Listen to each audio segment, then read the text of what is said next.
Good evening, Toastmasters. Good evening. Welcome to Central Florida Facilitators Club 9958. Hope everybody's doing well this evening. Excellent. If you are visiting for the first time and do not signed our visitor log, please see Roy in the back to do so. If you have a cell phone or other electronic device, which reminds me as well as everybody that just reached for their phone, please silence it. Thank you. For our guests, restrooms are close by. They are down this hall to the left and then to the right, should you need to excuse yourself. At Toastmasters, we provide a supportive and positive learning experience in which members are empowered to develop communication and leadership skills, resulting in greater self-confidence and personal growth. Through this mission, each Toastmaster gains a clear understanding of the club's purpose, organization as a whole, benefits from a shared set of values. Please help me welcome our president this evening. Do we have a thought and pledge leader? I don't think we do. I'm not going to. I'll do it. Jonathan Dunn. Thank you, Richard. The thought to us today comes from one of my favorite mentors, Matthew Kelly. It's very simple. Our lives will never change until our habits change. Repeat that. Our lives will never change until our habits change. Please stand and join me in the Pledge of Allegiance. I pledge allegiance to the flag of the United States of America and to the republic for which it stands, one nation, under God, indivisible, with liberty and justice for all. At this point, please put your hands together and welcome our president, Mark Lockery.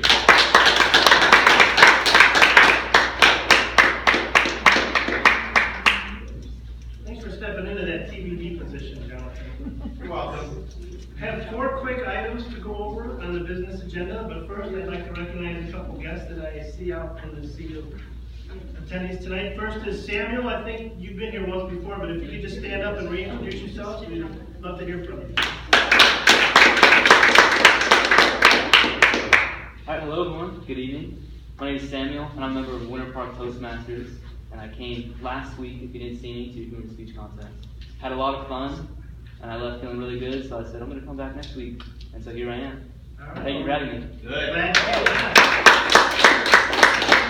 And Toni, if you could just stand up and introduce yourself, we'd love to hear from you. Hi, my name is Kranti. I moved to Orlando a month back. A lot of improving on my computer skills and developing Toastmasters, and this was the nearest to my office, so I'm glad to be here. Thank you. Okay.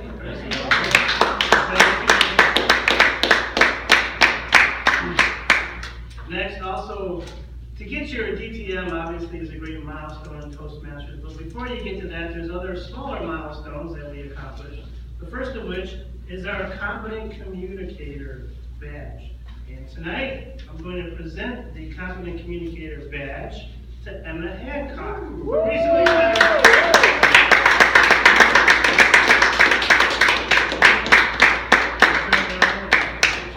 Here. It's okay. Okay, thank you.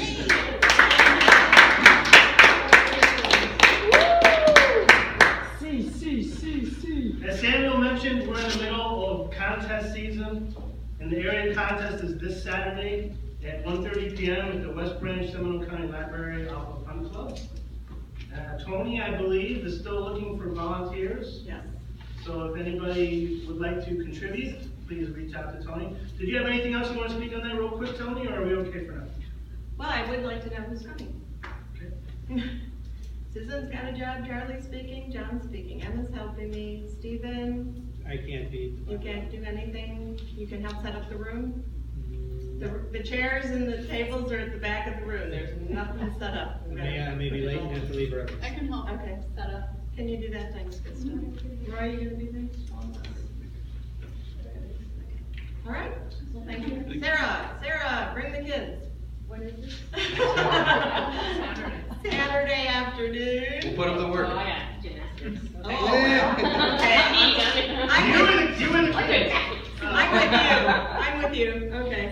gymnastics. So, Susan, you're in charge. That sounds good. so congratulations to Jonathan and Charlie, who will be representing our club at this Saturday. Good luck to both of you. And you. I will not be there, and actually Jaye is going to be out of town also, so neither of us will be there, unfortunately. But good luck to you two who will be competing on our half. Yep. We'll see you go all the way. The CFF debate, great debate, is currently scheduled for September 21st. Gail, quick announcement on that, or? Yes. Yes. I was expecting to do this at the end, so. Well, we can do it at the end, it's fine. Yeah, great debate. It is intact, and of the 6 responses I received last week, 5 of you indicated you were very interested in gun ownership, reform or enforce current laws. So that will be our topic. Looking for 6 speakers to take the pro, 3 for con. I'll explain the debate the Toastmaster way, but see me if you are interested, because I'm going to fill these 6 slots with Toastmasters from around our division. You guys get first choice. Feel free to bring your firearms to the meeting. Okay, maybe not. And then the last thing on the agenda, the next officer meeting is also scheduled for Wednesday, September 21st, upon conclusion of the debate. Yeah. As a realtor and real estate professional, our Toastmaster this evening cares greatly about the current and former state of our housing market. Here to remind us of where we've been, as well as help educate us to where things are going, please welcome the suave and debonair Richard Sapp, Esquire. Yeah.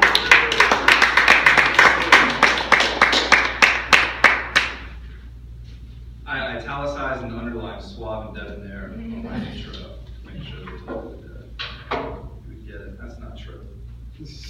Tonight we are talking about the housing market crash. It started in 2006 before bottoming out around 2009 and 2010. Few saw it coming, many ignored the signs, but everyone was impacted. Around March of 2006, just over 1 decade ago, the United States housing market peaked. Unbeknownst to the average consumer, we were on our way to entering the now infamous Great Recession that lasted from 2007 until June 2009. I was in college during this time, majoring in finance, so I spent a lot of time in the College of Business, and all we did was study this. From professors, the TVs that were on, Yahoo Finance, Jim Cramer, Mad Money, but case study after case study never set in the magnitude and significance of it until I started studying real estate later. And I want to talk about it today since we are at that 10-year anniversary of the beginning of the fallout. I believe it's very, very important that we have both a healthy respect and a healthy fear of it. All in all, 7 million people lost their home during the Great Recession. Here in the United States, unemployment peaked in October of 2009 when it reached triple digits at 10%. Over 5.7 million people lost their jobs between February 2008 and February 2010. And poverty peaked in 2010 at 15%. So now that I've really brought the room up, let's get into our functionary roles this evening, starting with our grammarian, Ms. Kristen W. As grammarian, 2 basic responsibilities. The first, to provide our word of the day, which will be plummet. I thought it very fitting for the theme. The definition as a verb, to fall or drop straight down at high speed. As a noun, a steep and rapid fall or drop. Outside of that, if you have an opportunity to speak, I will keep track of those who do use the word of the day. If you don't, you'll be fined 25 cents.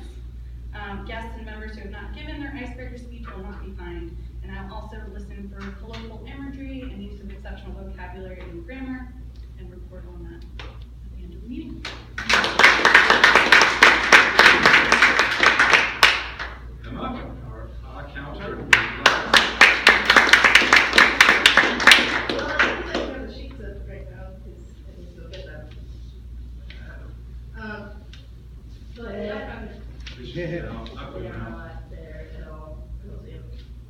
My apologies.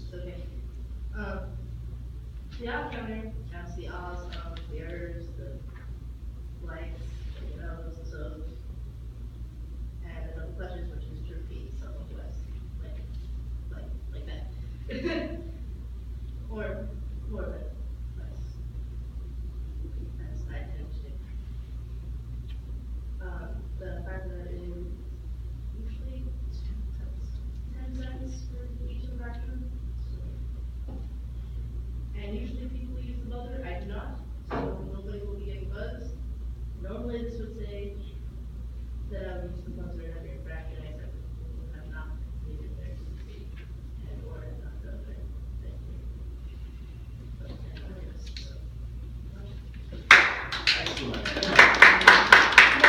May I make a suggestion, since Emma, you say that you don't use the buzzer, but all of us may want the buzzer so that we can be trained for the infractions that you are keeping track of. If I might make a suggestion that you go ahead and use the buzzer, but ask who does not want to be buzzed. That way we can hear and learn. Yeah, I'll try, but usually I don't do it because I'm concentrating on the actual role itself. I could buzz. I could buzz. Yeah. Please don't value the effort she will give. I'd like to be scored to the neck. Toni, yes. I'd really like to have Sarah use the buzzer. I'm gonna sit right in That's front fine. there, and I know my words doesn't come out as right, so it's buzzed. We've got a buzzer. Okay. Motion to move to Sarah. And now for our timer this evening, Susan Morgan. Skills that Toastmasters practice is expressing a thought within a specific time. As timer, I am responsible for monitoring the time for each speaker in each meeting segment. I will operate the timing signal indicating to each speaker how long he or she has been speaking. For our prepared speeches, to qualify for voting, speakers must speak not less than 30 seconds under their range minimum and not more than 30 seconds over their range maximum. I will turn on the green light at range minimum, the yellow light at mid-range, and the red light at range maximum. For table topics, for speakers to qualify, you must speak at least 1 minute and no more than 2 minutes and 30 seconds. The green light will be at 1 minute, the yellow light at 1.5 minutes, and then red light at 2 minutes. For evaluators must speak a minimum of 1 minute and 30 seconds and a maximum of 3 minutes and 30 seconds. That means the green light will be on at 2 minutes, the yellow light at 2.5, and the red at 3 minutes. And I will keep track of that and let everyone know when the time is appropriate. Mr. Toastmaster. All right. There are hundreds, if not thousands, of clauses cited for the plummeting of the housing market. Everything from former chairman of the Federal Reserve, Alan Greenspan, dropping interest rates to as low as 1% in 2001. That was actually after, if anybody remembers, the dot-com bubble burst. He did that intentionally to help support housing. Housing markets were actually applauded for bringing value and growth into the economy. Also, part of the issue, potentially, financial deregulation by the Reagan administration dating all the way back to the 1980s. Analysts from across the world have their opinion as to what really happened, but it ultimately boils down to two things: subprime loans and CDOs, collateralized debt obligations. That sounds boring, and it kind of is, so I will try to keep the details short and sweet. Subprime loans were essentially loans given to borrowers that were below a standard worthiness credit. Layman's terms, somebody that probably shouldn't have been given a loan. CDOs are home loans, car loans, credit card loans, etc. that are bundled together and then sold to investors as a way for them to make great returns and financial interest. They were securities. They were sold by financial institutions such as JP Morgan and Bank of America. Now, there are a number of things that went vastly wrong during this time. It's impossible to cover everything, but we'll try to cover the main topics. Essentially, borrowers began lending money to anyone with a pulse. Things like no-doc loans were issued to people who couldn't provide documentation of income taxes or income. Imagine walking into a loan and having the loan officer, these are true stories, turn the piece of paper over to you and you to fill in how much money you made. Wow.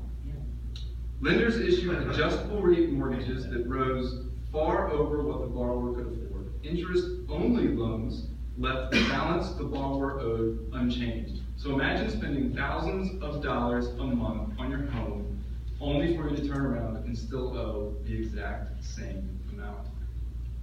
I asked a real estate professor one time why anyone would enter into an agreement that would, for these what are called teaser rates, only for a couple of years later to be paying double and sometimes triple the current payment. Imagine going from a $600 mortgage to overnight an $1,800 mortgage. His response was that lenders would sometimes pitch it in a way that convinced people that the natural progression of their careers would result in higher earnings. Thus, they would get that promotion. The kids would leave the house and they'd have more income. Your wife or your spouse, significant other, might get a second job. Thus, affording them the ability to handle the payment. Unfortunately, the American dream that lenders were selling was nothing but a pipe dream.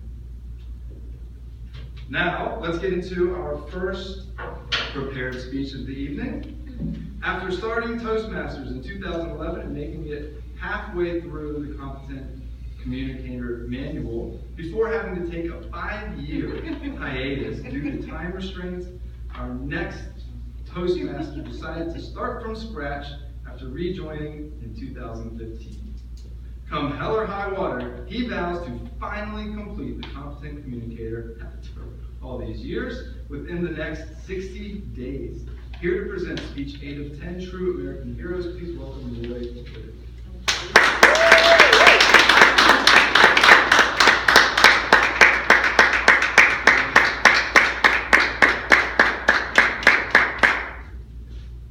Good evening.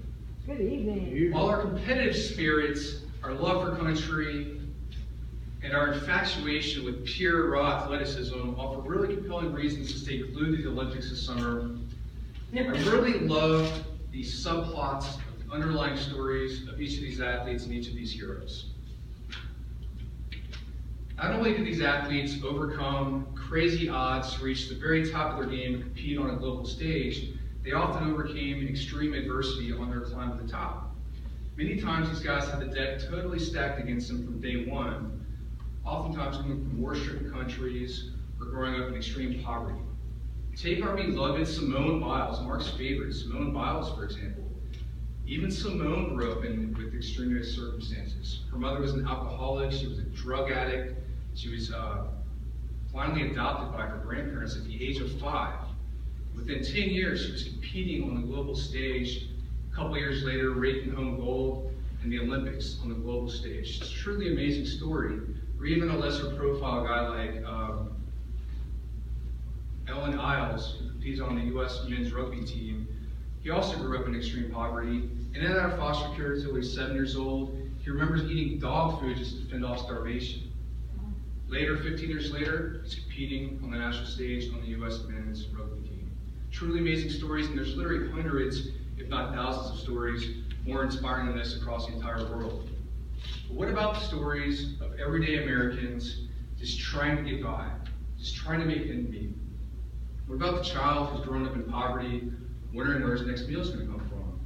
Or the teenager growing up in today's crazy society with social media and cyberbullying and all the crazy stuff that kids have to deal with these days? Or even the family just struggling to make ends meet, living paycheck to paycheck, struggling to put food on the table, caring for their families with little or nothing saved for retirement. Those who are able to persevere, pull themselves out, ultimately succeed, regardless of what their definition of success is, and live meaningful lives, these are the stories of true American heroes in my mind. Let me tell you about a story of a girl I know. When she was a baby, her parents got divorced. Her dad went on, a new wife, had 3 new daughters, new house, got a new life. And what kind of impact that had on this poor baby girl growing up, wondering, why wasn't I good enough? Why wasn't I good enough? At the age of 9, her mother's then fiance blew his head off. Blew his head off right in front of them. And what kind of traumatic impact could that have had on this poor girl growing up? As a teenager, her mother got remarried to an alcoholic. Every day she would come home from school, 4 o'clock in the afternoon, he'd be polishing off a bottle of wine, passing out on the couch. And what kind of example was that to set for a poor girl growing up trying to find herself and move on to the next stage of her life? Now, through all these trials and tribulations, with the deck totally stacked against her, she was able to persevere. She went on to join the military, she got married, she had 3 beautiful kids of her own, got a bachelor's degree, got a master's degree.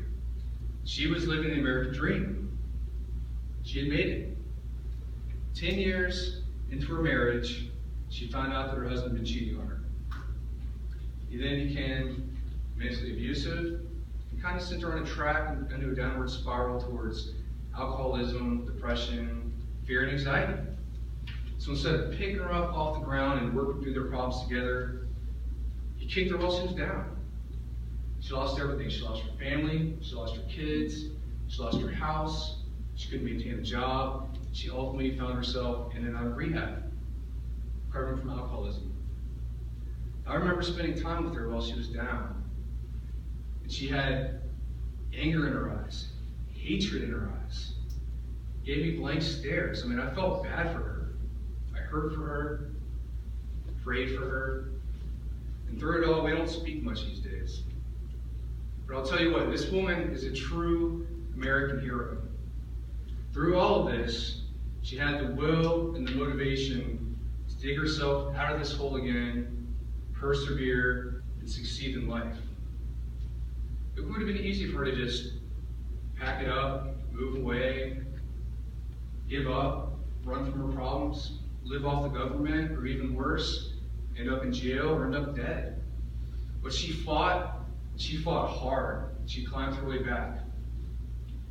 This mother who spent 10 years of her life raising her kids, spending time in the military, finally just closed on a single-family home. She's got a good managerial job that pays well. And she's finally got 50-50 custody of her kids back. So to me, this is the story of a true American hero. Unlike the story of these Olympiads that are very sexy and very appealing, we're not typically going to hear stories like this reported in the media. And quite frankly, I don't know that we as a society really want to hear these stories, at least not on a regular basis. We're so wrapped up in ourselves and our own lives and our own problems and our own challenges. We really tend to be focused on ourselves quite often. But these are really the kind of stories that need to be told once in a while. And just like the Olympic stories, to me, I find them very inspiring for my own personal life. So one question to ask yourself, just to put things in perspective with your own life, who are the true American heroes in your life? Do you know any? Perhaps you were raised by one. Perhaps you're aspiring to be one. Or perhaps you are one. Mr. Toastmaster.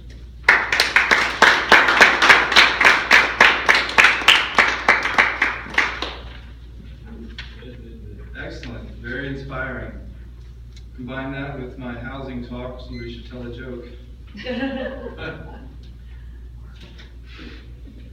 Excellent. One of the most disgusting aspects of the market crash. 1 minute on the clock, thank you.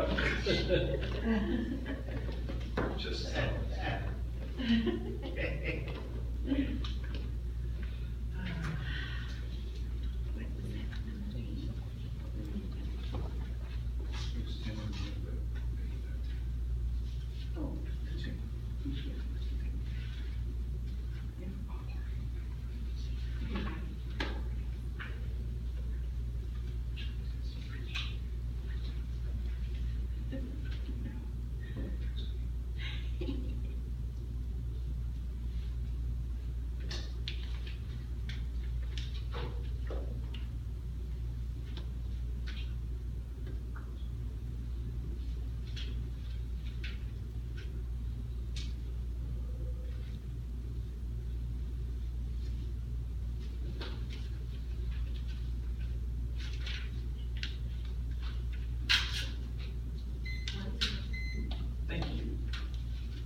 One of the most appalling aspects of the market crash was how the banks were able to sell these subprime mortgages and CDOs to investors.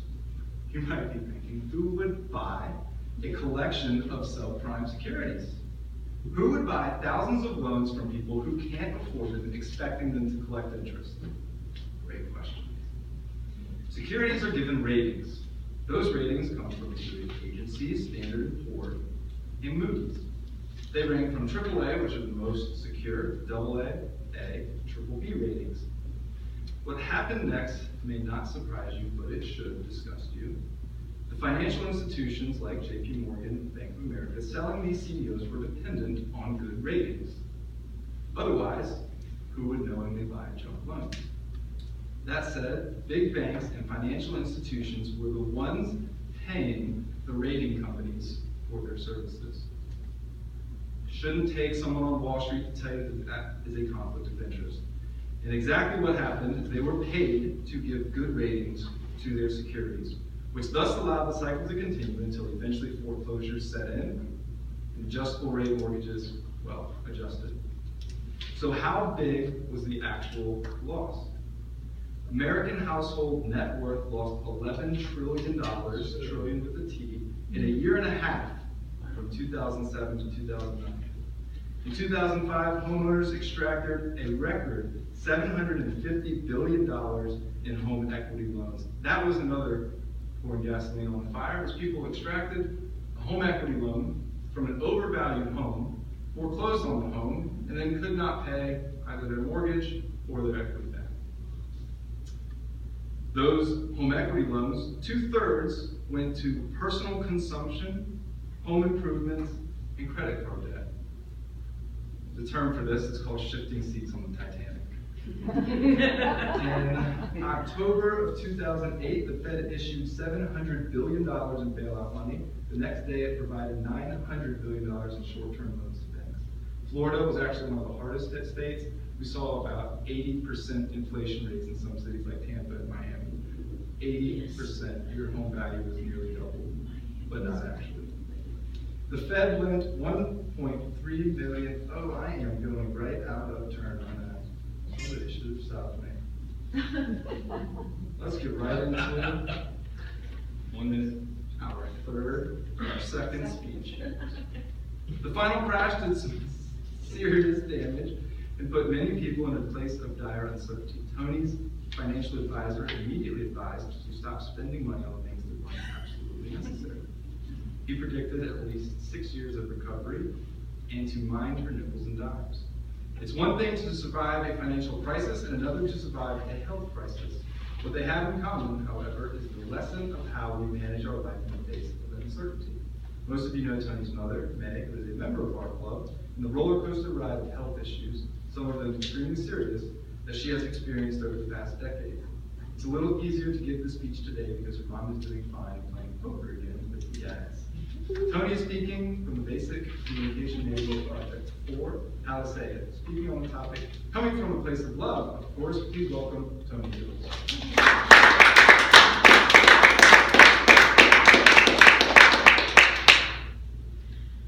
By a show of hands, how many of you have ever taken care of a loved one for an extended period of time? A couple people. Mr. Toastmaster, fellow Toastmasters, and fellow caregivers. 10 years ago, my mother suffered a serious illness, and I was told that she probably would die.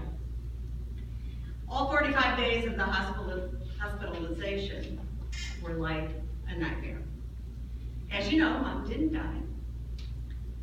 And as you probably assume, our lives were not going to be the same ever again. Her health would plummet many times in the future, and the nightmares would occur. Going from independent to dependent was extremely difficult for Mom. After all, change is no picnic for anybody. And you know what? It's especially hard as you get older. After several months of taking care of Mom at home, I decided she would best be served in an assisted living facility. So we moved. And it was a good idea. But despite the care that they provided there, Mom wanted me all the time. She wanted me to be available 24 hours a day. It was a hard task, even though she was in a facility that took care of her, to manage her well-being. And basically, every aspect of her life was overwhelming, and it was a huge responsibility, something I really never had before. I advocated with doctors, nurses, therapists. I managed her money, her medications, and many caregivers. I was her entertainment director, her errand boy, and if not totally exhausted at the end of the day, I was her daughter. Despite the help, I realized this was going to be a full-time job. A difficult job, 24/7. No pay, no health care benefits. Welcome to my world. This was the worst job ever. Don't tell my mom I said that. However, I promised Mom years ago that I would take care of her if I needed to. I was there. I was the best daughter. I am the best daughter. I am always there for her.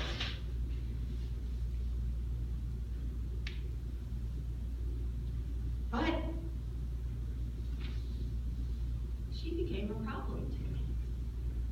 Like the time early on, she became so demanding and so unpleasant. I would gather myself together, charge my Energizer batteries, put on my happy face, and I would enter her room with a pleasant greeting, only to hear in return, "You're late. What took you so long? The food is lousy here. I'm hungry. Get me a cup of coffee. And I need a pain pill right now. Do this. Do that. Nag, nag, nag. No more happy face. In fact, overcome by feelings of anger, resentment, and obligation, all I wanted to do was quit my job. Quit the damn job. What a great idea. Quit the job. Oh, right. Not an option. I'm an only child. Can't quit. After several weeks of Mom's obsessive whining and complaining, she noticed I looked a little annoyed. When I came in the room, she said, "Toni, you're upset. What's wrong?" I stared at her. I was like a volcano, about to erupt. I looked her in the face and I said, "You're what's wrong. My life is what's wrong. Mommy dear, you are a pain in the ass."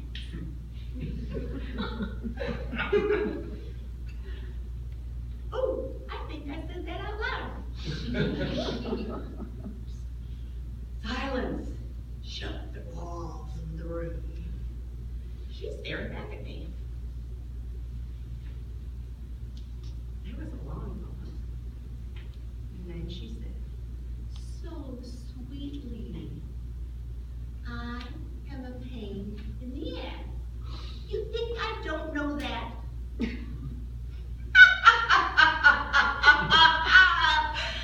OMG, my mother just agreed with me that she was a pain in the ass. Holy cow. The tension disappeared. We could be with each other again. I realized it was time to start embracing the journey. Stop resisting it. Perhaps every task I did for her, every conversation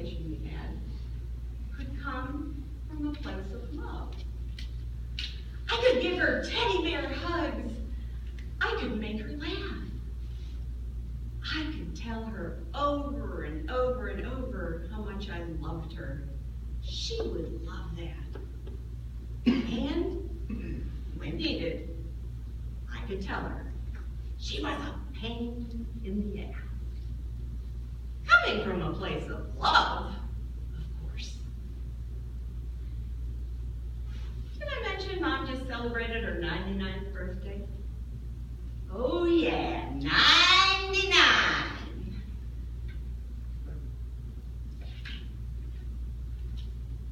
Mom was a little sad on her birthday, and I told her, Mom, you've had a wonderful life. I talked about her dad and myself and the friends we had, and the words sunk in. She started crying. Tears fell down her cheeks. She said, yes, I've had a wonderful life. Thank you, Mom. Best job ever. Mr. Toastmaster.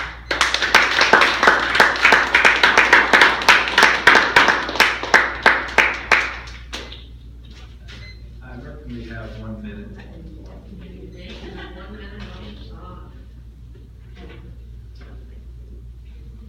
Yeah. Thanks.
We also get a timer's report.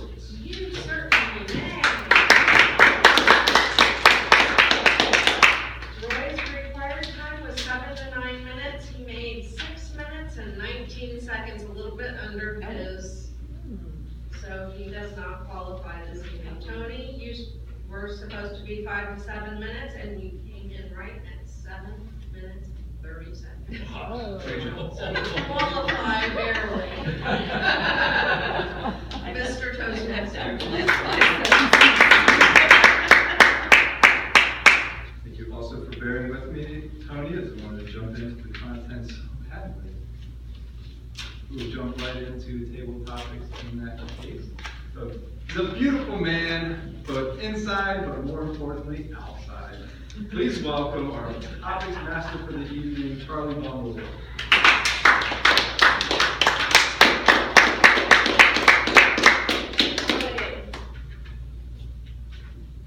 Thank you, Mr. Toastmaster. For our guests, table topics is where we accomplish two things. One is for the new people to learn how to speak in public. It's an opportunity to get up and try to say something in public for the first time. And for the experienced people to practice speaking and thinking on your feet. I promise tonight that our table topic is not going to plummet, because I'm in a happy mood, because something really, really good happened to me today, which I'll disclose one day soon. But tonight is Happy Penny Day. I did this once before, and everybody liked it. At least they told me they liked it, so if they lied, too bad, because we're doing it again. And here's the purpose of this. I'm going to call someone up here, and you're going to have the privilege of picking a penny that you have to return. And you're going to say, the year is 1842, and you're going to speak about that year. If you're too old or too young, make it up. Lie, do whatever you need to do, but don't plummet yourself into not making it for the right time. So we're going to begin with one of the experienced Toastmasters so that you get the hang of it. And also, our two guests, would you like to try this out, Samuel? Yeah, sure. And I believe your name is... Together. Connie. Oh, Kanti, Connie, would you like to try this? You don't have to. I would like to watch today. Watch a couple of them and then let me know, okay?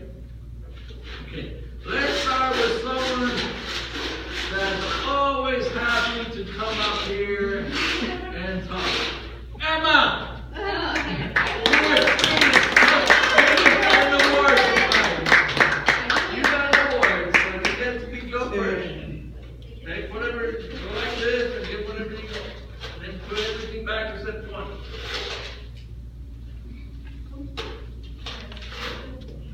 Let's see. I'm like, 2011. Well, luckily I was alive during that time. 2011.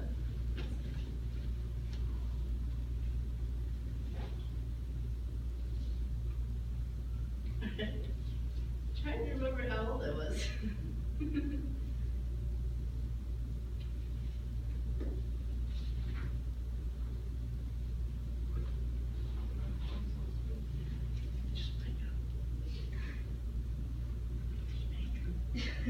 Yeah, well, I was a teenager. I don't remember that much about it. I would have been in middle school, I believe. No. You've been a freshman.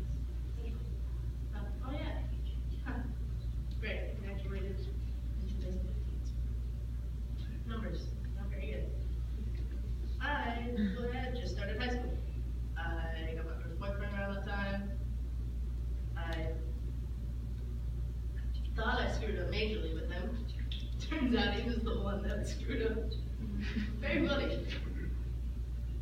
Anyway, that happened, a whole bunch of things happened. I made a bunch of friends, and then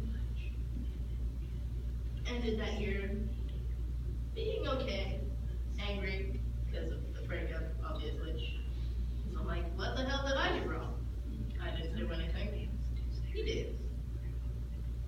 He made me think that because he never told me until the next year. Fun, right? Anyway, that was 2011. Thank you very much.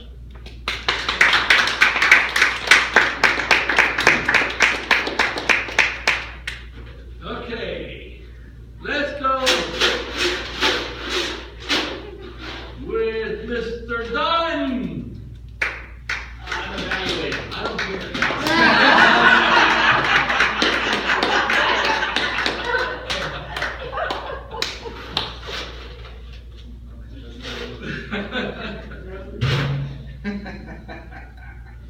Thank you, Mr. Tabletop Mix Master, fellow Toastmasters and guests. I was always a bad kid in school. I didn't pay attention a lot, separate from ADD. But I kind of have an excuse tonight, as I was an evaluator and not supposed to be paying attention, because I was trying to help Toni's speech go from good to great. But since I'm a great sport and I love Charlie, I'm going to play along, because why not? That's what life's about. But except, as a 44-year-old man, I can't see worth a damn. Can you tell me what year that is, or even just You're asking me? make that? We're supposed to know your audience. 99. So we'll talk about 1999. 1999, what a great year. I graduated from high school in 1990. And in 1999, I was finally about to finish college at UCF. Granted, I had one more year to go. I wanted to take a full decade to do it so that I could really enjoy the time. And that is when I would finally begin my dream career, which most of you probably don't know this at the time. You know I own a gym now, but it was always my dream to actually be a school teacher. And for 1 year after graduating from UCF, that's exactly what I did. I was a school teacher at Windermere Prep School. It It was my dream to work with kids because my school experience had been absolutely miserable. And if I was able to help just one kid not go through the stuff that I went through, it was going to be amazing. Except in 2000, I experienced something that people experience in a housing crash. I experienced greed, and I worked for a for-profit school with extremely wealthy people. Most of the kids that came to my school, they came from Isleworth. It's where a lot of professional athletes live. Probably the cheapest home is about $5 million. And one day I got pulled into the headmaster's office, and she said, Mr. Marks' parents are huge investors in the school, and I see that you've given him a C. Jordan was a real pain, and they had me change his grade. And as bad of a person as I was at times in my life, I quit the job immediately, and it forever shifted the trajectory of my life. So what are you not doing right now that could shift the trajectory of your life, Mr. Toastmaster?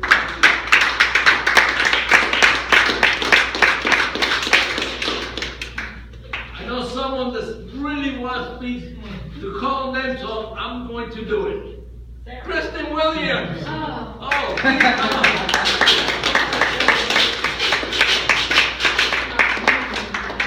All yours.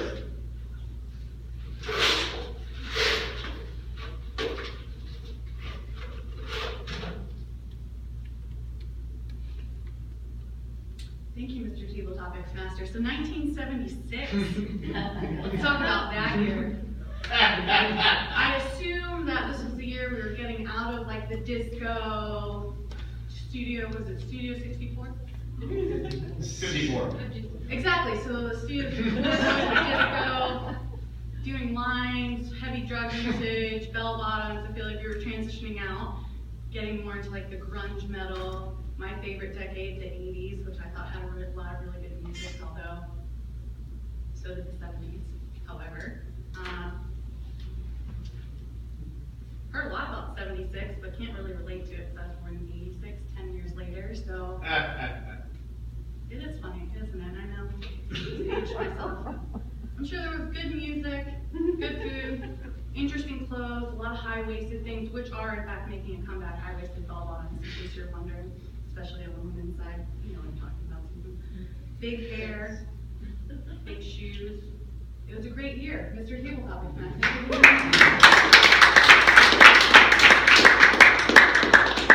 Do I still have time for two more? Samuel, would you like to try one? I'd love to. Come on up.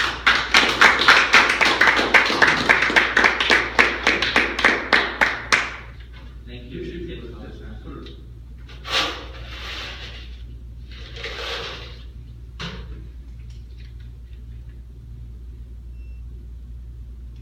All right. The year 2000. Everyone can see that, right? Yes. So luckily, I was alive at this time. I believe I was about 4 or 5. I don't want to talk too much about the year 2000, but about the year 2001. I believe I was in kindergarten or first grade. Interesting time for me, living with my parents and living in Daytona Beach, beautiful area. I didn't appreciate how beautiful the beach was up until I left, up until I moved here. And it's interesting how you can have something there that's so special to you, but you don't realize it, and you take it for granted. So thank you, Mr. Tabletop.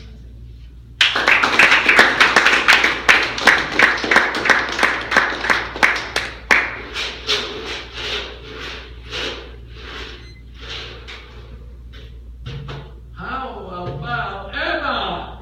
You already did. Sarah. I meant to say Sarah. I didn't want to give you a hard time.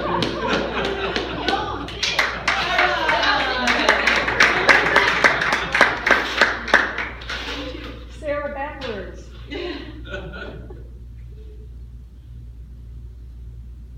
Like Jonathan Connery did. When I think of dates and money, and they have shared this story, I can't help but think about my son. He loves money. And he would have any coins collected, he would know the states, if it was a quarter, the dates. I just throw it around like loose change, very disrespectful. And the tooth fairy always comes up when money enter his household, ways to get money. And one day, because he was challenging, is Tooth Fairy real? Of course it is. It's not. What are you going to get? Oh, I think it's totally real. And so he would always play along with Tooth Fairy. And I'd always scramble looking for the right money, because he would remember the exact amount every single time. And it would always catch me off guard. And I'm looking for coins and change. And I did not have what I needed, because I knew he would remember exactly how much I give him. $2 and 2 quarters. I'm running around the house, I'm finding this money, shoved it under the pillow, I can sleep at night. Well, the next day, I had an angry young man. He said, I knew it! That Tooth Fairy is you. No, never. How dare he? He's like, I know this quarter. That's one of mine. No way. It's 2001, Puerto Rico, and there's a bubblegum stain on it. I was like, oh my gosh, he knew, and must have left it, because he's got the stuff all over the house. But he caught me red-handed, and I could not lie. When I think about the coins and monies and dates, I won't remember, I can't even read them. But let me tell you, my son loves it, and he's going to probably be a wealthy man for it. This is it.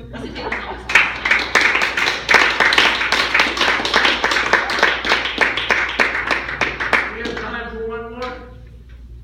Yeah, since nobody said anything yet, we want to Gail!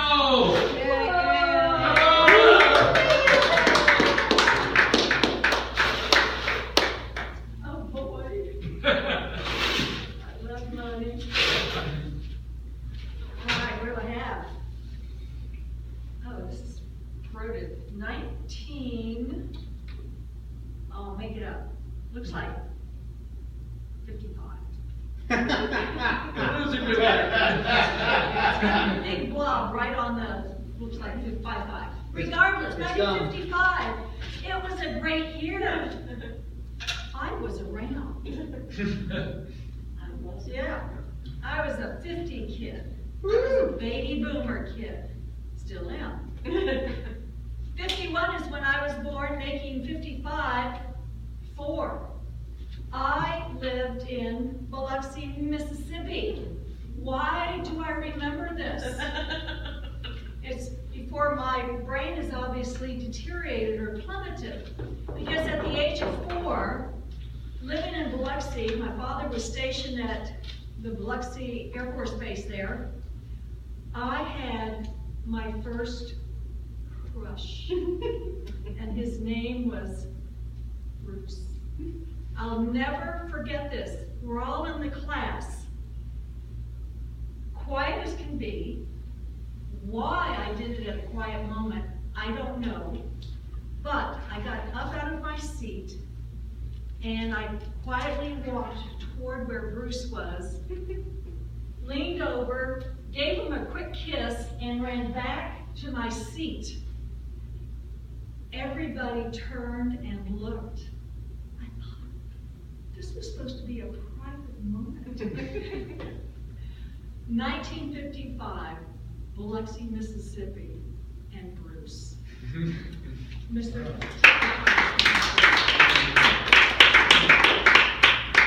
And that concludes our table topic. I told you it wouldn't plummet. You guys did great. Mr. Toastmaster.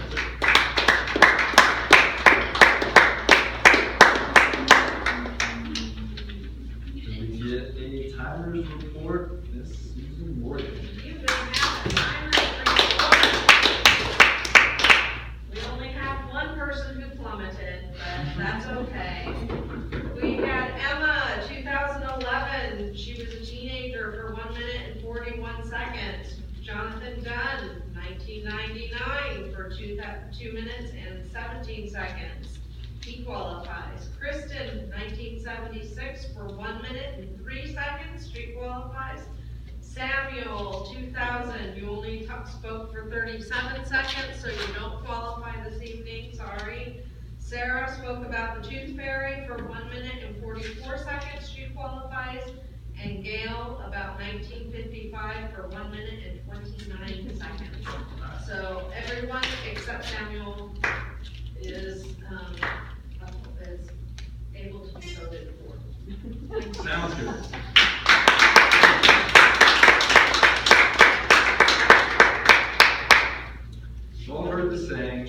history tends to repeat itself.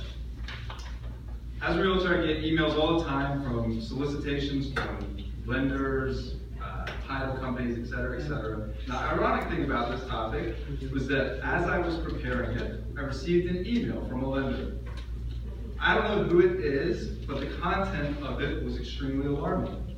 The lender was boasting, and I quote, "Loans that allow you to sell a bigger, better home to your next client. Hot, new, 1% down loan. A buyer with $2,500 in cash can qualify for a $250,000 loan. Folks, the mortgage, taxes, interest, and insurance on that home will be anywhere from $1,700 to $2,000 a month. The only cash that you have to put into that home is almost the amount of the monthly payment. What in God's name are you doing getting into that loan?" It goes on to say that they allow a 43% max DTI. That's debt to income ratio. And it's saying that your debt can't be more than 43% of your loan. In other words, you can have almost 43% of your credit card debt, car loans, be going towards debt as opposed to other items. And that's gross, that's not even net. And essentially what that's saying is if you made $2,000 a month, you can owe up to $860 in other financial obligations and still qualify for putting $2,500 down on the loan. Shouldn't need to tell anybody, but that is very scary stuff that they are now posting and promoting. Believe it or not, the email got more disturbing. It goes on to say that they have new subprime loans. And I quote, "hot new W-2 loans." I'm not sure what a W-2 loan is, but my guess is that it's just a W-2. You don't need any real employment verification, probably won't need any credit verification. Thank you. They have niche loans with people who have a 500 credit score. 500. Barring any extreme circumstances, I wouldn't loan $500 to somebody with a 500 credit score. Let alone put them in a house. So this is a lose-lose situation all over again, both for lenders and buyers. I'm not here to predict another recession, but if anybody knows anything, housing prices have been increasing, and we are again heading back towards some of the exact same lending malpractices that led us to this in the first place. In any event, we have to be aware of the blatantly obvious signs that we're heading right back where it all started. Let's get into some evaluations. Our general evaluator this evening accounts for both our evaluations and your money. If there was one thing she'd like you to remember, it's that debits are left and credits are right. Please welcome the wonderful Jaye.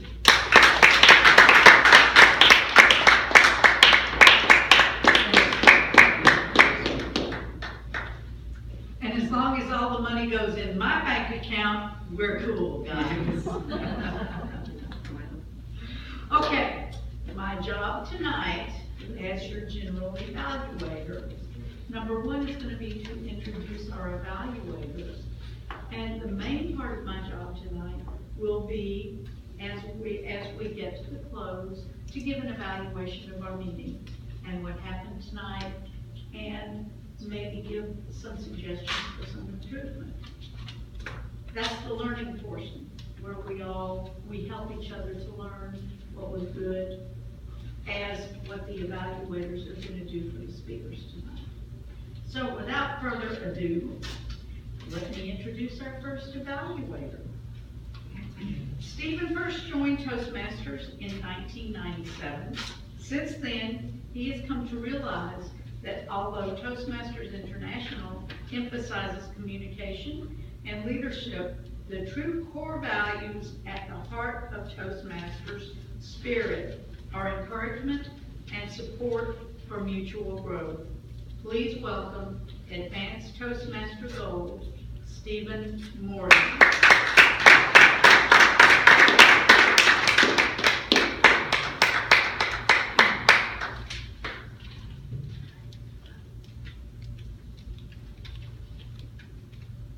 Once in a while, You come across a story that just has to be told. And then you have Roy tell it. Madam General Evaluator, fellow Toastmasters, our guests, and especially Roy, giving the Inspire Your Audience project from the Confident Communication Manual. He's not yet finished with the manual, he jumped ahead. You came in with a strong introduction, and that is not what you say, it is what the Toastmaster said. And what you wrote was a great way to grab our attention and set yourself up, and a great way to start the speech. When you got into the actual opening of the speech, you started with current events, engaging us with talk of the Olympics, before actually getting to the real story, her story. What I might have suggested, though, is that instead of trying to go into the pool slowly or pulling the Band-Aid off slowly, I would have said, rip it off, and started with something probably like I had just done. The Olympics wasn't necessary. You wanted to get to her story. Grab the attention instead of trying to get us there slowly. Because what you had there was a good story to work with, and an excellent one for what is supposed to be an inspirational story. And as you told us her story and all the adversity that she had to go through, all of these things I was hearing, and I was wondering when I was going to hear her name. When you work with pronouns, and I know in many cases you want to keep something hidden, or you're trying to protect somebody's identity. The problem with pronouns, though, is that by definition, by stepping in and putting a substitute in, you're pulling away from what the real object is. And that is always, every time, going to pull away the emotion. Anytime you use a pronoun, you're going to pull away from the emotion. And that is what you want with an inspirational speech. An inspirational speech is about the emotion. And it's actually the ride you want to take everyone on. When you're going to start with the inspirational speech, the first thing you want to do is get the exact idea in your head, what you want your audience to feel in each part of your speech, and where you want them to end up at the end. The best trajectory I've ever seen is when you start with something that is uplifting, and then they plummet down to a low, and then it turns around and comes up, higher from where you started. This trajectory is the real target of the inspirational speech. Her story has it, but the details were missing, not just her name. The parts that you told were good and interesting, but I was waiting to hear the actual specifics with most of it. And it was all in passive voice. We need more activity in there. Mine's flying through quickly. What you did do, though, is you personalized it well, and you did finally in the end come back to talking to us, giving us the you pronoun, which is the one you really want to use. But don't worry about the 5 years to CC. You still have a ways to go before you took how long I did.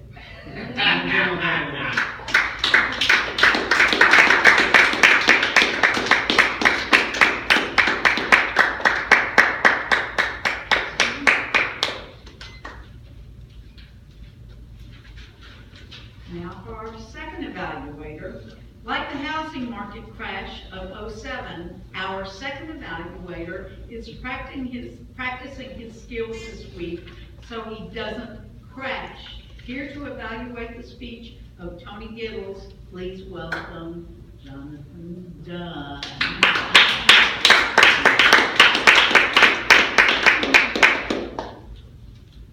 By a show of hands, Madam General Evaluator, fellow Toastmasters, honored guests, and especially you, Toni, raise your hand if you like it when somebody comes from love in your life.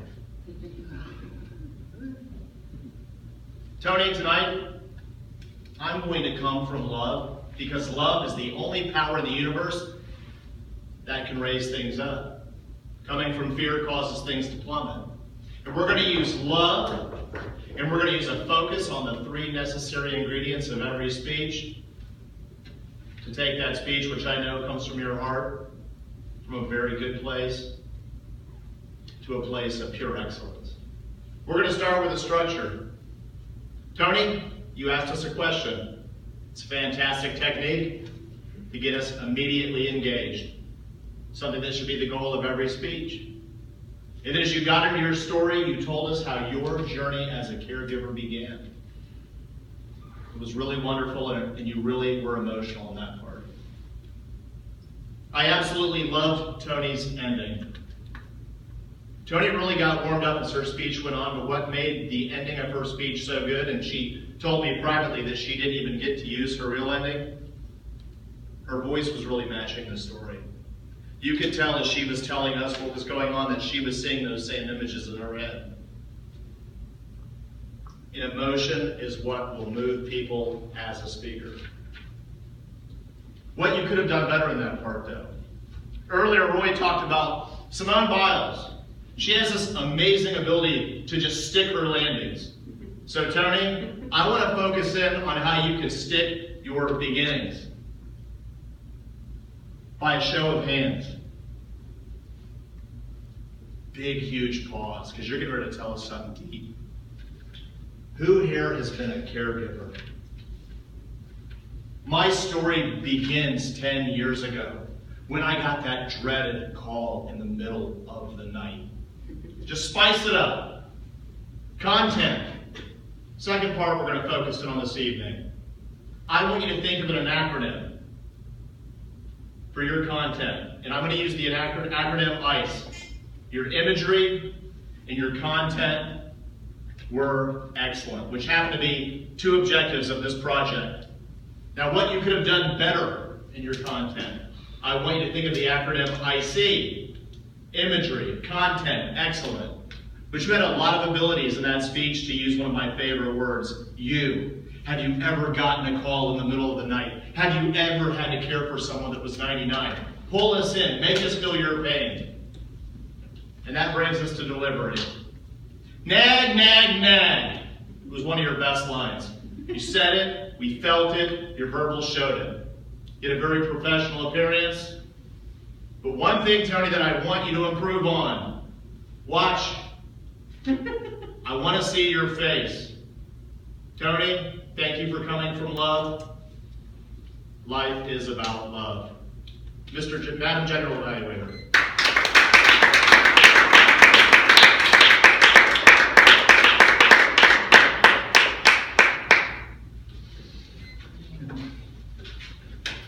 May I have a minute for the time? I think we just need a time. We just need a time report.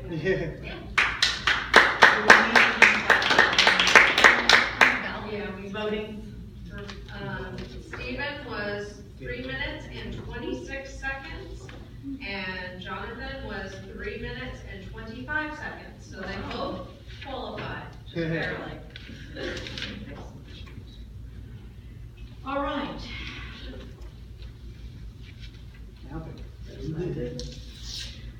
Let me talk a little bit about our meeting tonight.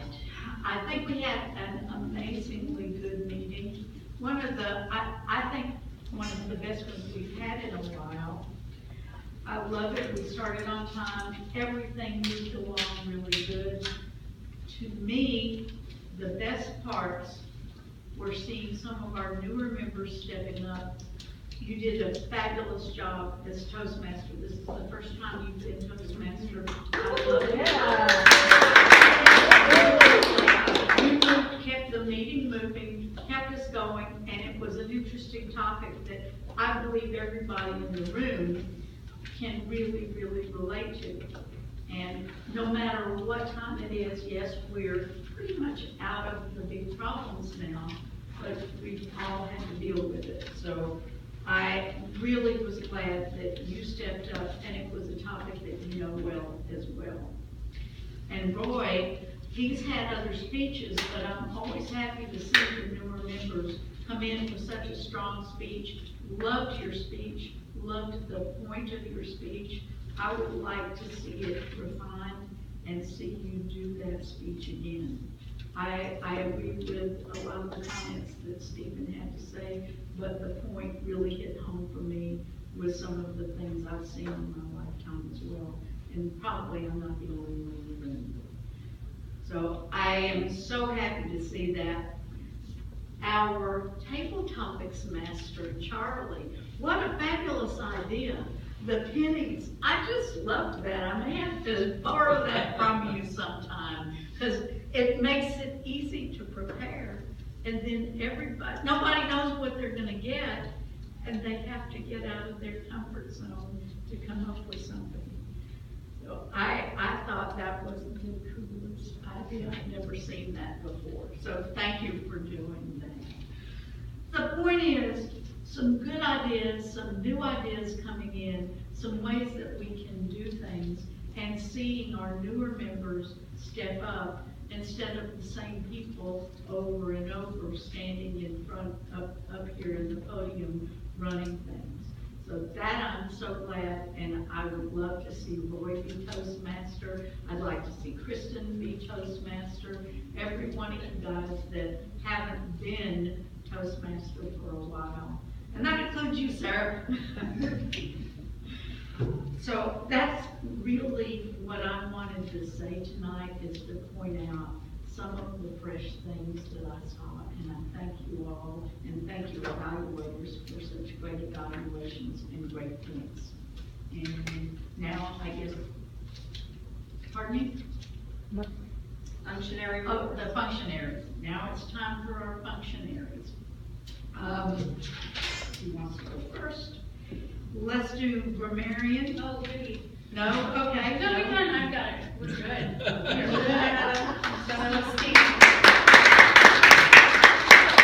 Those who used the word of the day: Richard, Toni, Charlie, Gail, Susan, and Stephen. Jonathan. John. Yes, you did. Sorry.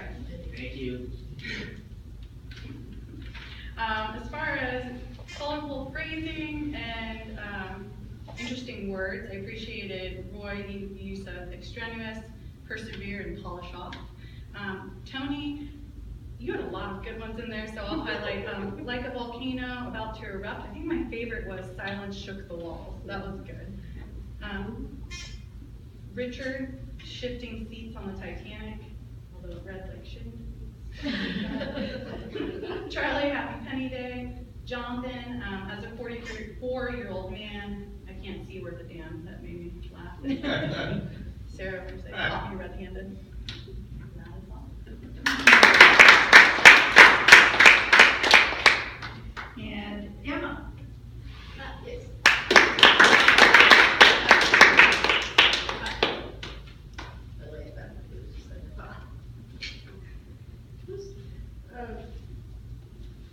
No for me.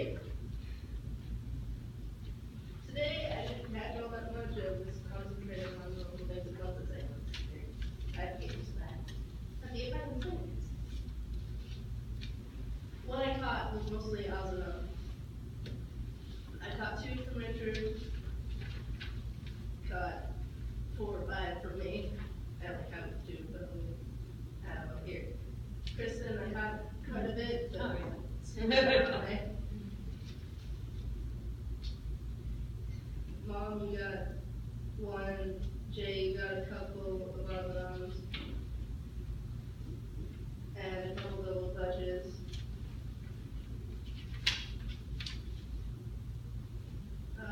Jonathan, I think you got a couple of hands in there.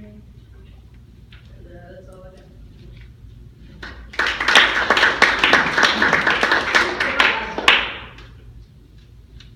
Of the elections.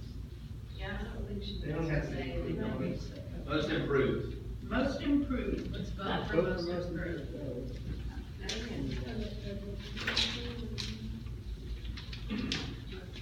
if you want to.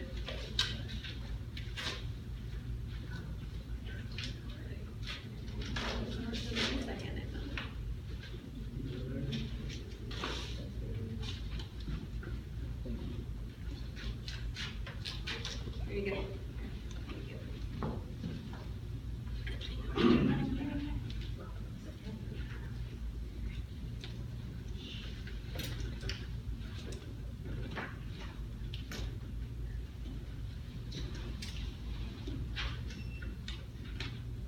And I believe we're ready for our president.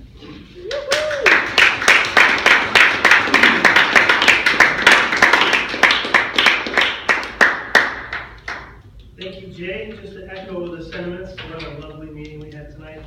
Richard, congratulations on stepping up and breaking the ice as Toastmaster. What an uplifting topic.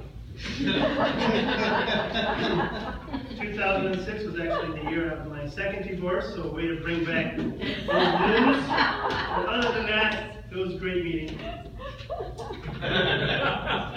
The agenda is floating around. We'll go over the agenda in 1 second, but first I'd just like to hear from our guests. Condi, if you wouldn't mind, just tell us what you thought of the meeting. We'd love to hear that. So this is my first Toastmaster meeting ever, so I felt it was kind of good and I don't have anything to compare with. So I enjoyed it. Probably I will start having the meetings. Great. And Daniel, you stepped up to answer a table topics question. I love that. If you could stand up and just recap. Thank you again for having me. One thing I'm really intrigued with was the theme. Not this theme in general necessarily, but just the theme overall. I've never seen that before. So is this something you do every meeting? Does you have a certain theme that the Toastmaster picks? Usually picked by the Toastmaster. That's awesome. I love that. I really love being here, so thank you for having me. What Samuel said, next week's theme is actually a debate. And Gail, did you want to touch on that? Well, it's in 2 weeks. It's 2 weeks. Oh, I'm sorry, it's in 2 weeks. Okay. But yes, the theme is the debate topic, gun ownership, reform or enforce current laws. I saw on the schedule as it was going around, Jaye, Mark, Charlie all signed up to speak. You guys still speakers? You want to take a position pro con on reform? Yeah, I'm pretty sure they do. Yes. You could not find more non-political people than Charlie, Jaye, and myself, so it might be a pretty boring debate. Okay, well then on that note, let me know pro or con. Pro con what? You, okay, reform or I'm pro assault weapons, so whatever that Blow the whole thing out. You want to reform, okay. Gail, can I go ahead and add mine? Sure. Reform. You want to reform? Okay. Charlie, you want to reform gun ownership or do you want to enforce current laws? Enforce current laws. Okay, and Mark? I would like to enforce current laws. Okay, good. Can we make them switch in the middle? Let's actually have Mark and Jay do. I want to do enforce and reform. I want some of both. Well, This is just going to be I'm politically correct. This is just going to be a precursor to Jay's and my debate on cats that we're going to have. Yeah. cats and guns, that's what we need. So the gauntlet has been tossed. So we're well on our way to a great debate. Next week we have, am I reading this right? Did it say Kristen Williams? Delivering her icebreaker speech?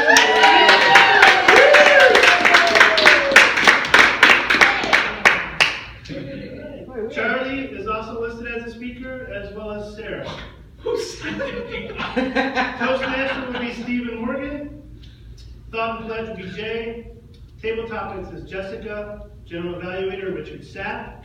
Gus will be our Supervisor of Elections. Susan Morgan, our hall counter. Toni Grammarian. And Emma will be our timer. We have a full slate next week. And if we have time, I'll even squeeze in an educational moment. Are we ready with the awards? I think so.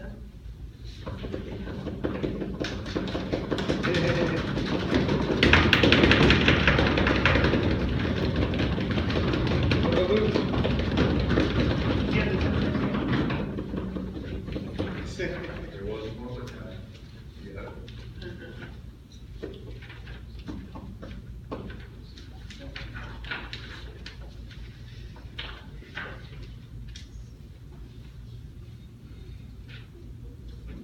Okay, we'll start with the Tim Chastain Award tonight.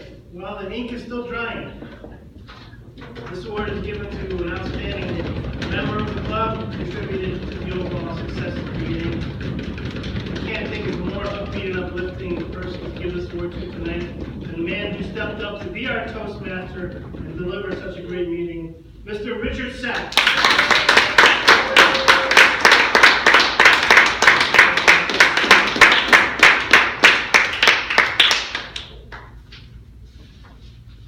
Now that he's sitting down, our most improved award tonight also goes to Richard.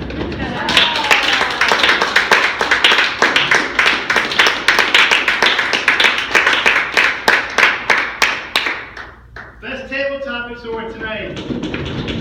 Gum on the Quarter, Miss Sarah Hunt.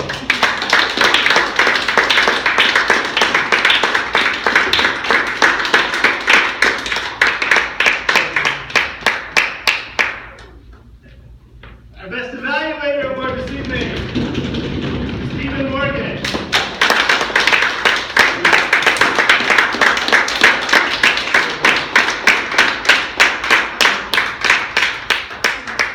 And our Best Speaker Award tonight, come as no surprise, she earned it, is Toni Gill.